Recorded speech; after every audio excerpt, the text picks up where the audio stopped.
You gotta brush your hair so I can brush my hair? You wanna brush your hair? Yeah. Okay. So I make funny videos on my social medias and stuff. Okay. And I'm pretty sure that I got my funniness from you. I'm pretty sure I did. Do you know how awkward I am in front of people sometimes? And then I tell dad jokes, and I'm like, oh my God, I'm exactly like my dad. Oh, and I was like, growing up, when you used to tell dad jokes and stuff, I used to be so embarrassed. Yeah. And now you're doing it. Yeah. Okay. Now I catch myself doing it, and I'm like, oh my God, I'm telling jokes right now, like my dad, and I'm like. I got one for you. Right What? Now. It's about a 90-year-old man, right? Mm-hmm. He's 90 years old and he goes out and play golf. Mm-hmm. But the whole thing is, he's losing his eyesight. Mm-hmm. So he came home to his wife and he says, I quit. Right? I'm not playing golf no more. And his wife asked him why. And he said that, I can't see. I don't know where the ball goes. So she said, well, I got my brother-in-law. He can go out with you and he can see you and tell you where the ball goes. I said, all right. So the next morning he got up, he takes his brother-in-law with him. And that brother-in-law was 100 years old. But he had perfect eyesight. So we got out there and he put the peg down in the ground, he put the ball on top of it, and then he hit it. And he said, asked the brother-in-law, he said, did you see where the ball went? He said, did I tell you I had perfect eyesight? Well, which way did it go? He said, I don't remember. He had good eyesight, but his memory was shot. Oh my goodness. You get it? You guys see these dad jokes here? Okay. Okay, we're good. I got something in my eye. You with that? You can get it out. I don't, I can't. Okay. This isn't a hostage situation. Oh, okay. I don't know. Maybe it's a biological thing or something, but people tell me all the time how weird I am. It's humor, yeah. It's humor. You know, you throw that in there. So, you were? want to know about the time I was in the circus, right? Yeah. Okay. I was probably about 15, 16 years old. And how old are you now? 77, going on 78 next month. Wow. Yes. Well, anyway, my brother used to work in there. He was older than me, about 5 years older than me. And what makes it so funny is that he was working longer than I was, but he got me in there. I could go and watch anything I wanted to. I could go into the tents, you know. I didn't have to pay nothing because I worked there, right? But anyway, one of these guys in there wanted me to feed this horse. He was one of them big working horses, right? It was a big, he had, you know, you ever see a work horse? He got all that hair down on back, and his hooves were that big and strong looking. Mm-hmm. Well, anyway, this horse was in the circus, and the guy gave me an apple. He said, feed the horse. He won't bite you. They kept on saying, he won't bite you, right? Well, I was scared of it anyway because I was young and I didn't know any better and I didn't know nothing about horses. Anyway, I took the apple in my hand and I walked up to the horse's mouth and did like that. And he opened his mouth up and showed all them big teeth. And the teeth were about that huge, right? I dropped the apple and backed out. I said, no, I can't feed that horse, right? I ain't gonna bite me. No, I can't do it. And you know, after that, I quit the circus. Oh my God. Because I was scared of that horse. So you were there for one day? Huh? You were there for how long? One day? Well, a couple of days, at least. Yeah, a couple of days, yep. And what'd your brother say? Huh? What did your brother say? He just laughed. They all laughed at me. Everybody laughed at me for not feeding that horse. But if you had seen that teeth, you know how the horses, they make it's like their teeth come out front, you know, and they, you know, all that. No, you know, I was done with him. I know. Yeah, so somebody else took it and went up there and gave it to him, but I wasn't giving that horse that thing. So what other animals did you see at the circus? Or what was your job? Like, what did you do as a job? Or what were you supposed to do? Yeah, I forget what I was supposed to do. Feed the horses? No, I was supposed to just take care of things, whatever people needed, I guess. Yeah, as far as I remember. Did you get to look at the circus? Yeah, I got to see it a couple times. Mm. Yeah. And you know what? When that circus was there, me and my brothers and cousins, we used to hang together then. And we all used to run out to the circus and, you know, peek through the tent and stuff like that. One time we climbed up, we went under the curtain. It was in there watching the circus. That's before I got hard. What did the circus look like when you say you went under the curtain? Like, what was the outlook? It was a tent. It was a tent. Yeah, they were like tents all around, you know. It ain't like it used to look like now, you know. It was fun, you know. They had a lot of stuff to do, and you know the circus I went was the one we went in where they got it looks like it now where you can walk around this great big ring, you know, where they train the animals and stuff. Well, they're already trained, but they could make them do certain things, the animals, you know, what they're trained to do. So I liked it, but I after that I was done with circus and horses. Yeah. So was this circus like a traveling circus or like Yeah, it open every year? Yeah, it was. I'm trying to think of the name. It was a big name. You know, the one that they talk about now, but you don't see it too much. But they used to travel all the time, bearded women and stuff like that, man. Oh. Back then, and people that was disfigured, I'd say like you got extra parts on, you know, stuff like that. And what would they do? Like just. There's a lot of scary stuff in there too. Like what? Everything. You gotta say what? The people. What they look like? They look scared. I mean, you know what I mean? Who walks around with extra arms, or, you know, the neck and stuff, you know? They take the head and turn it certain ways, you know? They had long necks like that, you know? And they could turn the head around, then they could, like, snap the head over like this, and the neck go the head go one way, and the neck come out. That was, no.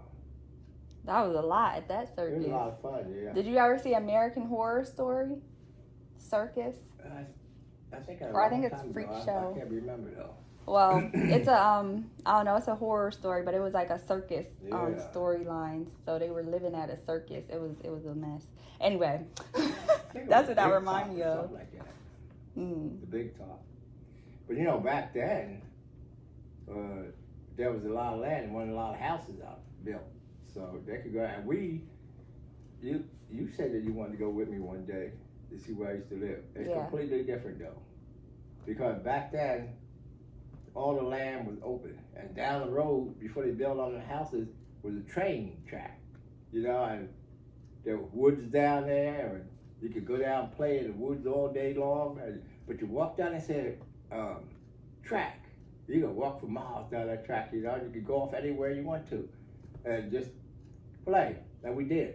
I think there was an old barn down there too, and me and my cousins, we used to go down there, climb up in the loft there, and jump down into all that hay and stuff. Yeah, it was a lot of fun back then. But then it was the roads. There were dirt roads back then. When? All the roads back then when I was growing up. Oh. And I think and you know what? We could go right outside the front door on that dirt road, and we used to find old money, coins, dimes, nickels, pennies, silver dollars. And I mean, you know what we used to do with it? What? We used to pick off, run out to the store and buy candy. I'm thinking of the penicillin story. Oh, yeah. Yo, in Wyatt, right behind us, there's a great big old company. And they made penicillin, right? And a lot of times, they would take them to get rid of them, right? And we used to go find them. And I used to have a pocket full of them. I used to just pop them in my mouth and start eating them all the time. I mean, for years I did that, right? When I was young. I was younger than that. By that time, I was about 9 years old. And man, I was never sick. But now I found out why, you know. Oh my goodness. Yeah, eating all the penicillin every day, all the time. Oh my goodness. They were wrapped up just like candy. You know them little square candy things you get now? Why did they throw them away? Yeah. You know, I never found that out. Oh Lord. But they worked. Yeah. Oh Lord. They worked. You eating penicillin, throwing away. Yeah. Oh, but it was candy penicillin. Yeah. Maybe they just didn't work then. Maybe the medicine wasn't effective, so they just threw them away. Then maybe I don't know. Yeah, back then. But okay, so that was growing up when you was 15. How about what age were you when your brother broke your leg? You know what? That might have been around the same time because it was before I went into service. I might have been 12, 13, come to think of it, because you know what? But before that, though, he didn't break my leg. Before that, there was a guy, we used to live up on this here block of row houses, right? And we used to play all the time. Ralph Still and them. It was his brother. And he was up in a lumber yard. Me and him was playing in a lumber yard up there. They had a lumber yard right there on the corner where all them houses are. And we used to go over there all the time, you know, and play and get whatever we needed for wood, burn. Just like when the train came in, it used to be nothing but coal trains, right? They had coal on them and everything. Man, we used to go down there and get on them trains, take our bags down there, buckets down there, whatever. We were never freezing in the winter. We could always jump on the train and get some coal. Oh. Because we had them wood burning stoves, and that either coal wood, didn't matter. And one day we was over there playing, and we was climbing up on all that wood. You know, wood's high, you know, probably up where past that what do you call it? The ceiling? Where they live, upstairs. Oh. Well, anyway. Second floor? We used to get up there all the time, jump off. Well, this time we were playing down there, and the wood started shifting. And the wood started coming down, you know, and it caught him under there. So, excuse me. I had to pull all the wood off him because nobody was around. This man had, so I took it because, I don't know, he was hurting and crying and everything. He was young. And I don't really know what happened to him, but I know I broke my leg. And just happens a bit, my mother, her friend, he came up the street. He heard me holler, I guess, or something. Anyway, he climbed over the fence and got us out. But only after I got that guy, you know, got the wood off of him and everything, he had to lift me up and take me over the fence and everything, and found out I had a broken leg. Oh my goodness, were you walking on it? Yeah, but then, you know, I didn't know. By the time Did it hurt? And when you get on the fence, you know, you drop down a little bit, right? Then I knew. Yeah. Did it hurt when you was walking, or was it like numb? I didn't feel it, really. I didn't pay no mind because I had to save this guy's life. That's all I was thinking about, right? And then went to hospital and got it all fixed up and everything. Got a cast on and everything. Which leg was it? This one. So right leg. So when I got home. That leg. Yeah. So when I got home, after they cast me up and everything, it was time to take it off, right? So I go back to go to the doctor, and they took, I remember this plain as day. They took one of them little saws, right? And all you had to do was pull the trigger, and the blade go round and round. Well, he took it off, cut it off, and cleaned it up and everything. So I got home, and, you know, months later, I think it was weeks, about 6 to 8 weeks or something like that, it was time for the cast to come off. So he told me that I needed to bend my leg and stuff. And stupid me, I went home and told my oldest brother. He was just out of service. Oh, Lord. And, you know, that thing was still hurting to me because I couldn't bend my leg because it was stiff, been in there so long. He threw me down on the ground, sat on my back, like, right? He took my leg and said, I was hauling and crying. He could have broke it all over again, but he called himself loosening it up for me. Well, I was done. I was done with him.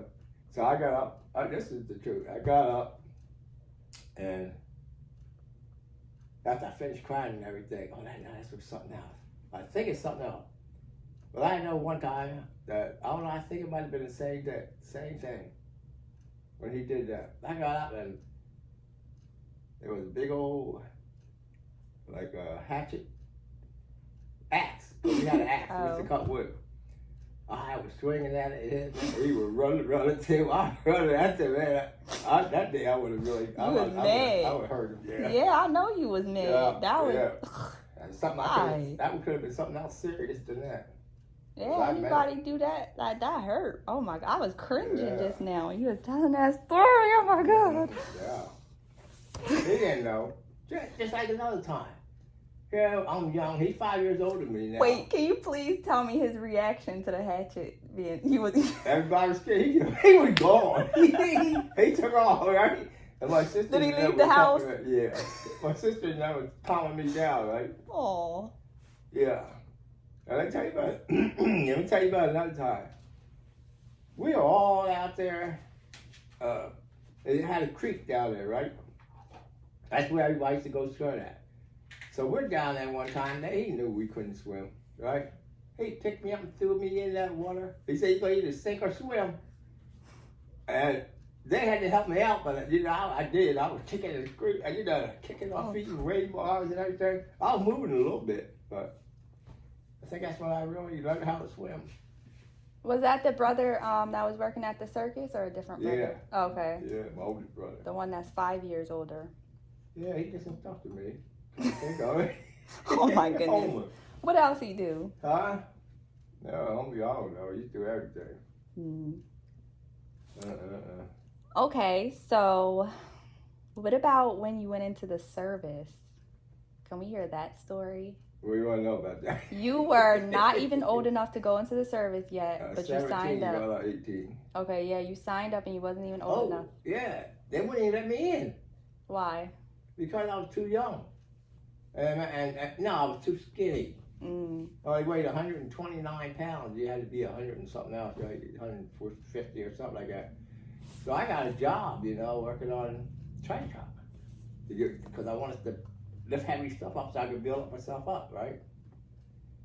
Well, when I was 17, I guess I built up with myself enough because they took me in. So I forget how much I weighed, but when I got in there, I got up to 175 pounds for as long as I was in there before I got out. Then I stayed that for a long time. But I don't know, back then you had to do a lot of fighting and all this stuff. I used to have guys in there. We used to go down.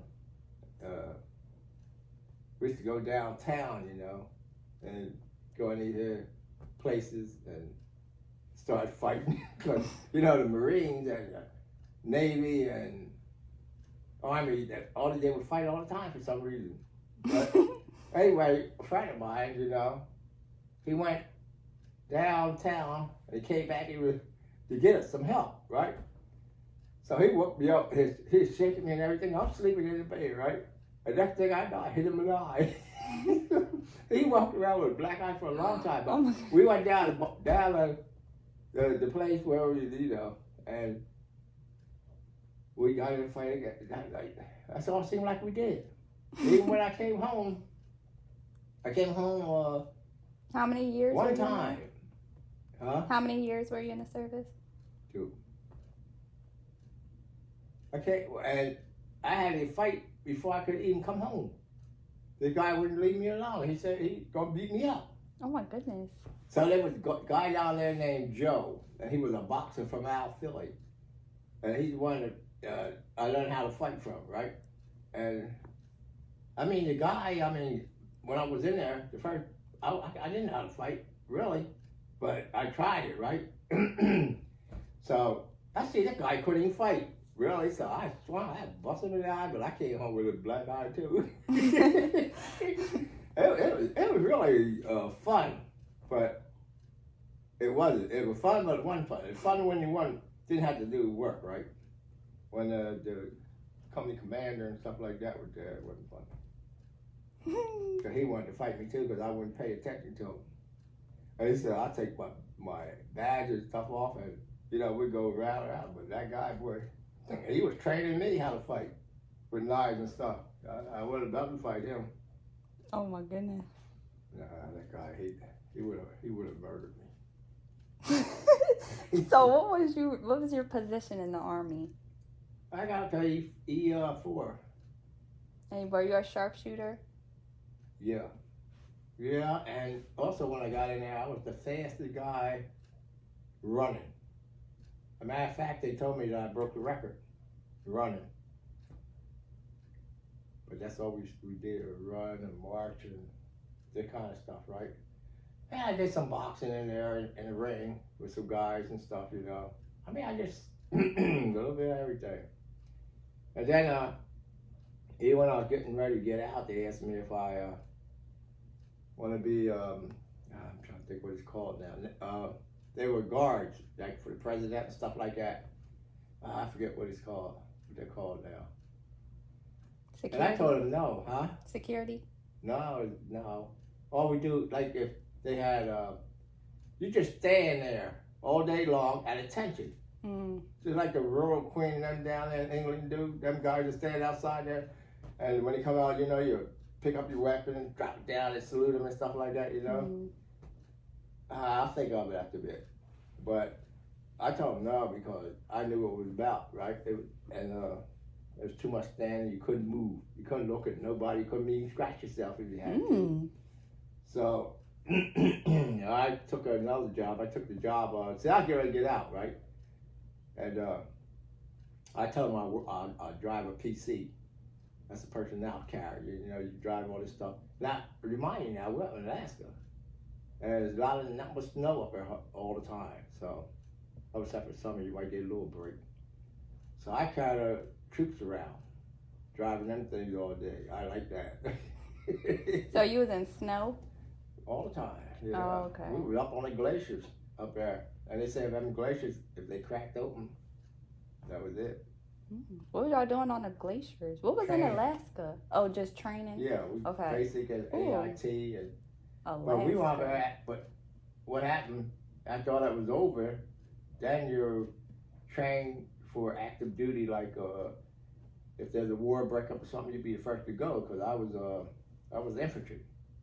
Anyway, man, they would walk out in the woods, right? And at nighttime, you see them pine trees and stuff.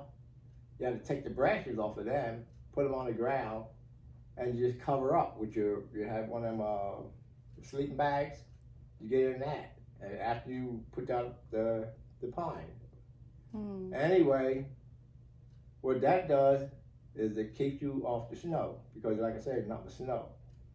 And one guy didn't do it. Guess what? What? When I woke up the next morning, he was laying there. He was froze to death. Oh, wow. Because he didn't have pine under there. And you know, body heat turns that snow into water. Well, then it freezes again. And like I said, he died, so therefore it had to freeze again because he got cold. He was next to you? He was about from here to that wall over there. Did you see him? Yeah.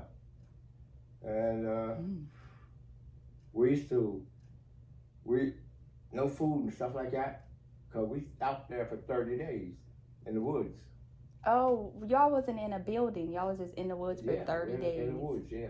Because we had went up on the mountains. We had to walk up there with them skis and snowshoes, you know, stuff like that. We walk up to the mountain and we go into the woods off the glaciers, right? And then we used to have to build fire for the CEOs and stuff, the COs, the company commander. And they had a fire and a tent. We had to sleep outside. We didn't have a tent, nothing. Just sleep in. So they told us how to protect ourselves, and the guy didn't do it. Was there like a leader with y'all? Oh, yeah. Oh. Had to be lieutenant, commanders and all that. You got your staff sergeants, stuff up there, corporals and everything. And what was y'all doing in the snow? Just training? Yeah. Oh my God. Training stuff. See, So, we were close to Germany, you know, and stuff. Going when that invasion, when they shot the president. Who? Which president? Kennedy. Mm. So we had to get our gear on, and we had to patrol around our where we had our firearms and ammunition and all that stuff. We just walk around because we was on guard duty and we're ready for combat. But another thing, when we was up in that mountain, man, made me lose my training. Just thought now. When you was in that mountain. Yeah, I'm trying. Oh, a lot of people up there got frostbite. Did you? Yeah. You did? Where? Part of my nose. On your nose? Yeah, it dropped off, but it healed now. Oh my goodness. It turned black. How much of your nose? How much? Just the tip of it. Oh my goodness. Yeah. So, that was something. Okay, I didn't know that you were in the service when Kennedy got shot. Yeah. So can you tell me like the reaction, the people's reaction, like? There wasn't no people. It was all military. Mm. Yeah. So y'all just had to be on guard. Did anybody have any opinions or anything? You couldn't say nothing. You just gotta do what you're told. Mm. Yeah. Yeah. So I mean, yeah, it was sad and everything. They had a little tent set up where you could go in and watch, TV and stuff like that, or you hear. I'm trying to say, was it TV? I think it might have been radio.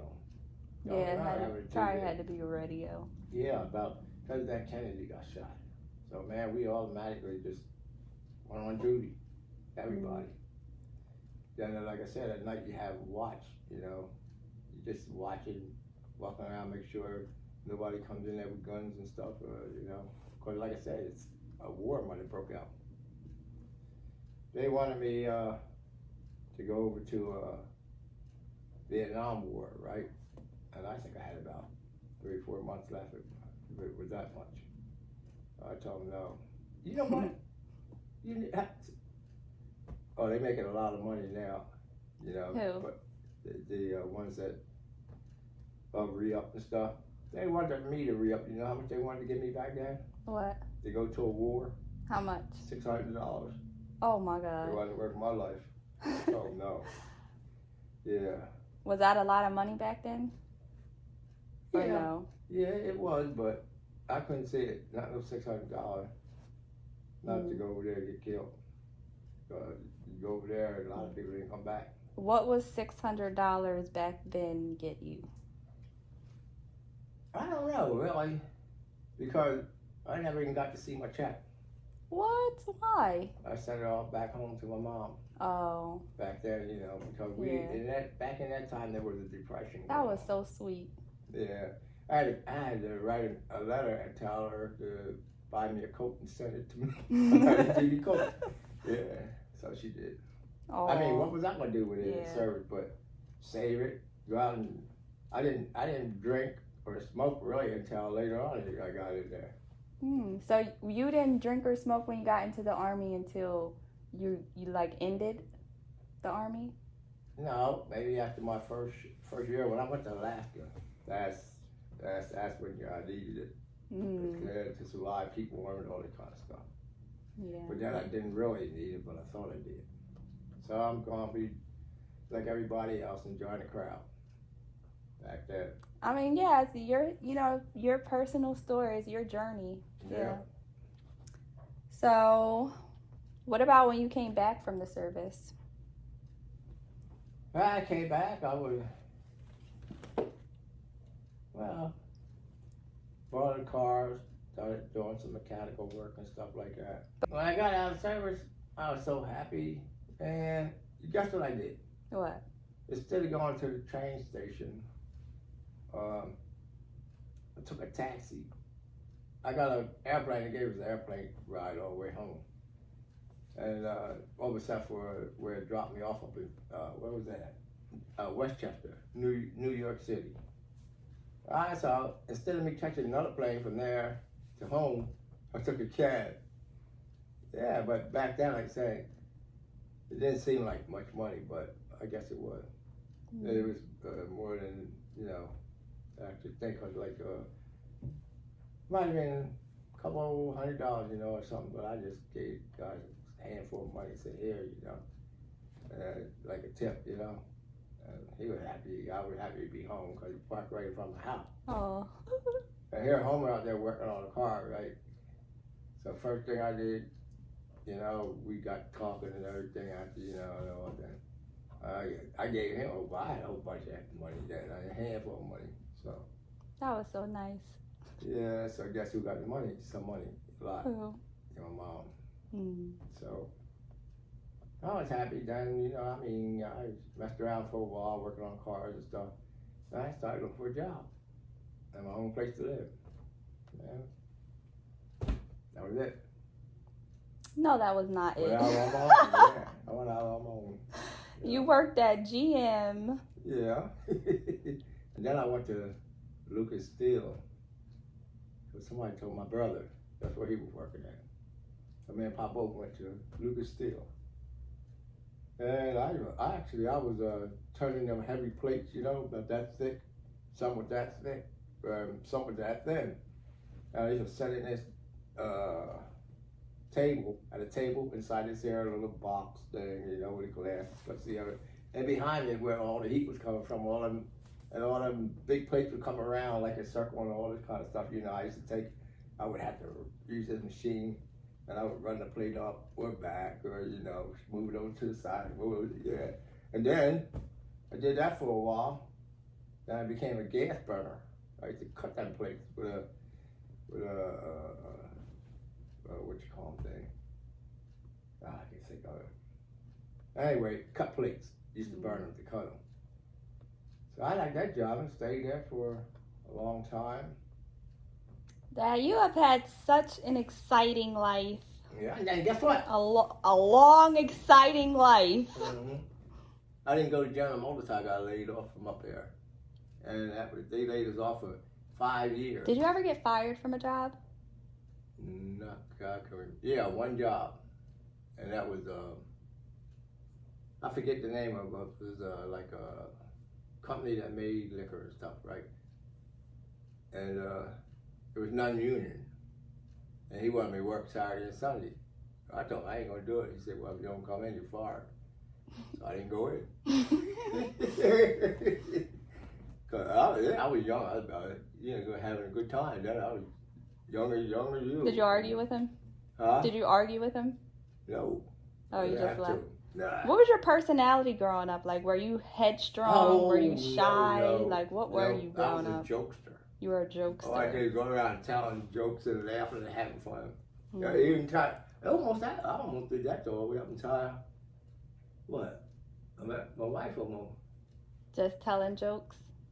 Well, I used to make everybody laugh. Okay. Yeah, I used to make everybody laugh. Then all of a sudden I grew up. No, you didn't. Because you're still a jokester. Yeah, took to that, man. I used to always crack jokes and this, that, and do silly things. Silly things like what? I think you would be really popular on social media if you guys had social media back then. Mm. I think that you would have been really funny. Silly. I used to be just silly. It wasn't a time like to make somebody laugh, but you know, I do silly things like grab more. Yeah, I mean, just something. Actually, it was really dumb, but it was silly to me. Or try to make somebody laugh all the time. You know, just I don't know. What about a hardship in your life that you've overcame? A hardship. If you have advice for anybody going through something, like what's one hardship that you've learned in life that you've got through or that you've just learned? Is really to take everything now that you hear and say and meditate over it and see what choices you would make now. What would you do? Would you want to be the person you were then or now? And right now, I like both of them, but I knew at one time or another I had to grow up. So, really, to be wise. Yeah, I talk about that on my YouTube channel because I live an open and honest life. So I'm like, anything that you've been through, you can't be mad at, or you can't, be upset about it, because it's helped you get to where you are today, you know? Really. And like, a lot of times people will look at somebody and they'll see like this well put together person, and they wouldn't expect that, they've been through all the things that they've been through. But life is a learning lesson, you know? And you don't take things as losses. You take everything as lessons. So I like that you said that. Yeah, I see now young people, even some young people grow stronger and wiser, or more mature. Yeah. Than what they should be. Instead of enjoying themselves, they're serious. They take it life. Sometimes some of them take it too serious. But I'm saying, if you're gonna be serious, then have some knowledge and wisdom behind it. Truthful. Because you don't want to be a snob. You're more or less, you want to know when to enjoy yourself and know when to be serious. Yeah, people work like hard these days, and then the younger generation is so hard on themselves, because they're like, oh, I don't have this, I don't have that, but it's like, relax. Yeah, that's right. Take it one day at a time, and one step at a time, because knowledge and wisdom gonna come to you, but you grow into it. Enjoy yourself now while you can, but be wise while you're doing it, and you will grow into wisdom. Yeah, like I just talked about on my YouTube channel recently, Maya Angelou's, she was talking about, when you give, when you learn, teach. And I thought that those words were so powerful, because it's like, even, J.C. Lynn is 7 years old, right, and she learned something at home, and she went to class and taught her friend that's 7 years old the same thing. And then it's like, some kids in the classroom knew, but then other kids didn't know. Right. And it's just a thing where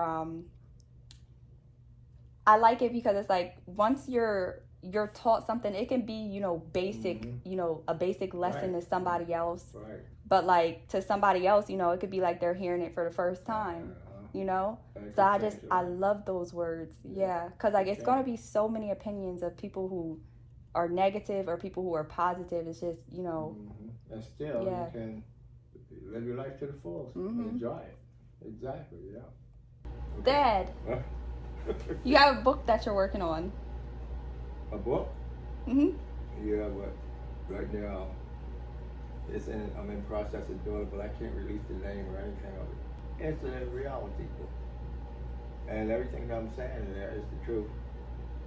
And it's so deep that if I told you even the smallest part of it, then I'll be giving the book away. And I can't do that. Because just the title of it is the whole book. Oh. But what's inside of the book is what's essential and what's described. It describes everything. Just everything. I feel Past, that. present, and future.